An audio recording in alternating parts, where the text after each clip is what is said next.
Hi, hello everyone! And welcome to another episode sa aking pagluluto.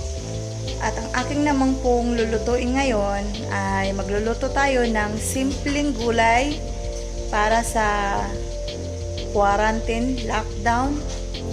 So wala po tayong ibang maiisip talaga ngayon kundi magugulay na lang tayo. At ito naman po yung mga sangkap na ating gagamitin sa pagluluto ngayon. Hindi ko alam anong tawag nito eh. Yung hibi yan sa Bisaya eh. Hindi ko alam kung paano to sa Tagalog. Talong, sitaw, okra, at kalabasa, alugbate or spinach, saluyot, sibuyas, kamatis, luya or ginger.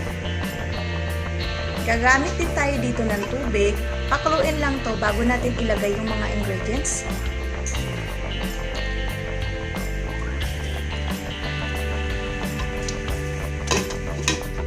Sarap yung partner niya. Ito yung malungkot.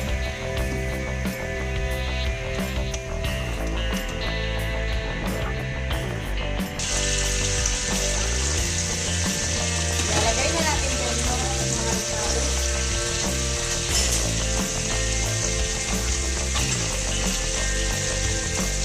Kamatis,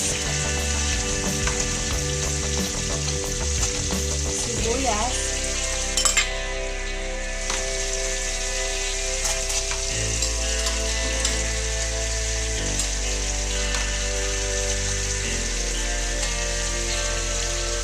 luya. Antayin lang natin yan na bumango at kumulo. Antayin lang natin ito kumulo guys at bumango. At pa-shoutout na rin pala ako sa aking mga subscribers. Maraming salamat po sa inyong suporta sa aking channel.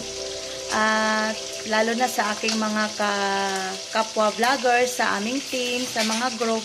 Maraming salamat sa inyo guys. At kung bago ka man ngayon sa aking channel, please huwag niyo pong kalimutan mag-subscribe at paki-hit na rin po yung notification bell para ma-notified kayo sa mga susunod kong lulutuin. So ayan, mabago na. Ilalagay na natin itong panghalo niya. Yung ano ba tawag dito? Pinatuyo na mga natipon.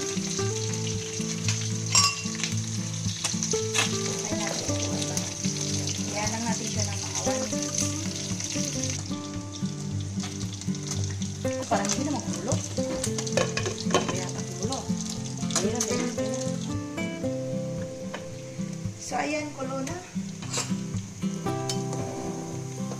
Mabango na siya.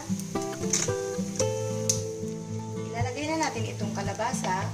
Unahin natin yan kasi matigas. Sabay na natin ito. Sabay na.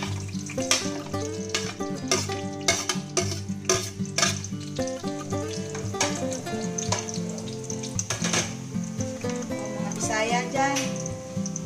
Ayan. Sinabawang gulay. Ating recipe para sa lockdown.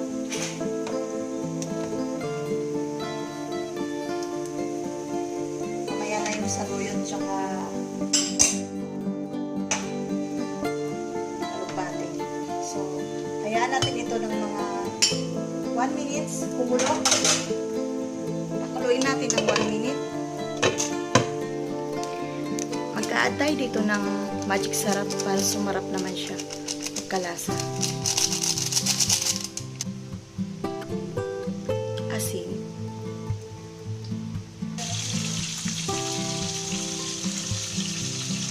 Ang bango niya na. Hindi ko na isasama kung paano pagprito ng galunggong kasi sigurado ako alam niyo na yun. Susunod na natin yung iba pang gulay.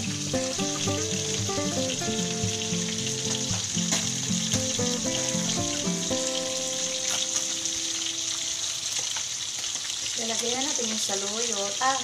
Ano pala yan? Spinach. O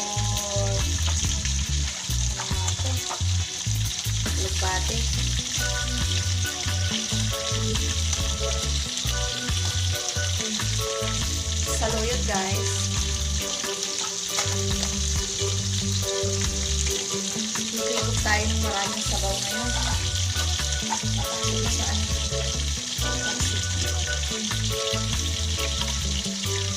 Tapos, hayaan lang to ng mga 1 minutes. Luto na yung gulay natin.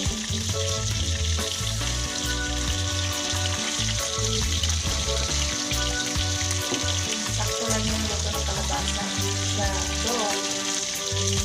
Overcook.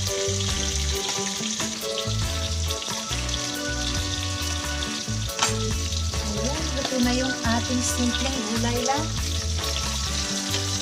Ganito lang sa probinsya, guys. Masarap na yan.